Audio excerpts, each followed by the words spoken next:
Hey, what I want to highlight tonight is our food preservation efforts slash seed preservation, or preserving seeds, saving seeds. We got quite a load of tomatoes just from the latest round of picking. I processed a bunch of them last night, and there were more today. Getting in not the prettiest things, but you know, 1 to 2 pounders I'm pulling off. The ones that are pretty, that are, you know, about the ideal and whatnot, I'm trying to save the seeds.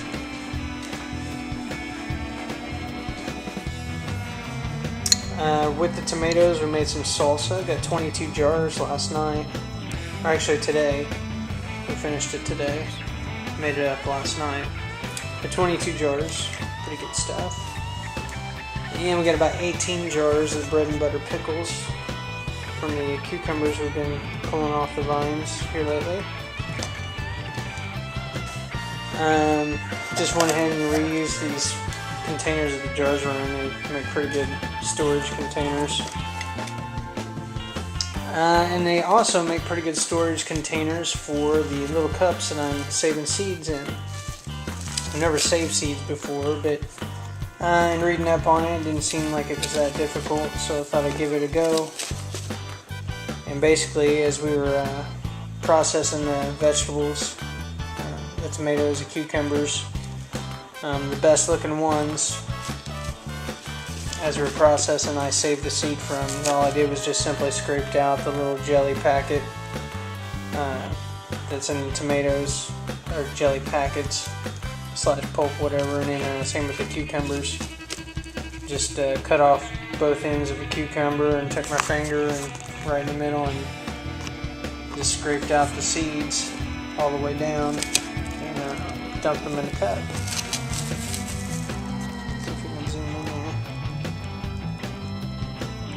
So we're using for the tomatoes and cucumbers what they call the wet method.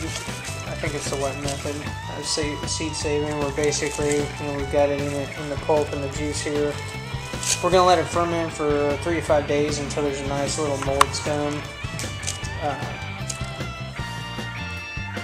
on these. And once that has occurred, that's a sign that tells us that the fermentation process is completed for the most part. And so we'll scrape that away, then we'll fill the cup with water, and then the good seeds will sink, supposedly, and the bad seeds, they're not viable, and the pulp and stuff will rise to the top, so a way to separate the good seed from the rest of the stuff. We'll drain the cup, we'll lay the seeds out, let them dry until they're completely, I guess, cured or ready to be saved. And depending on the type of seed and whatnot, I mean, and if you do it right, they can last for what I've been told 8 to 10 years. But generally, you know, 1 to 3 years is what I would probably keep them.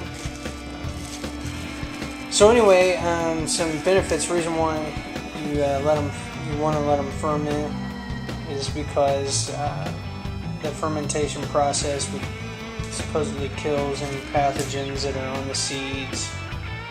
Also imparts to them some disease resistance, and it also breaks down the I guess there's a coating on the seed that prevents them from germinating when they're in these, you know, they're inside the fruit, whatnot. And so by allowing them to ferment and whatnot, it breaks that coating down, so then these seeds can germinate or grow when exposed to the right conditions afterwards.